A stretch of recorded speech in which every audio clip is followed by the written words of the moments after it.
தமிழ் அரசியல் கட்சிகளை ஓரணியாக திரளக் கோரும் 1000 குரல்கள்.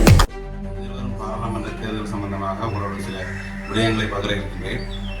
அந்த வகையில் திருவண்ணாமலை மாவட்டத்தை பொறுத்தவரை அனைத்து தமிழ் அரசியல் கட்சிகளும் ஒரே குடையில் போட்டியிடுவதுதான் சாலை திறந்தது.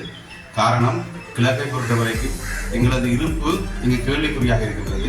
அது குறிப்பாக திருவண்ணாமலை, அம்பாறை போன்ற பிரதேசங்களில் கடந்த காலங்களில் ஒப்பிடும்போது கடந்த காலமே எங்களுக்கு அம்பாறை மாவட்டத்தில் ஒரு ஆசனம் பறிபோனது எங்களோட ஒற்றுமையின்மை காரணமாக தான்.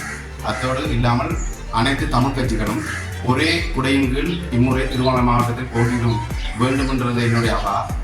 அதே இந்த மக்களும் அப்படி ஒற்றுமையை இந்த சமஷ்டியை வழி கொடுத்தவர்களுக்கு வாக்குறுதி வேண்டும் என்று நான் கேட்கிறேன்.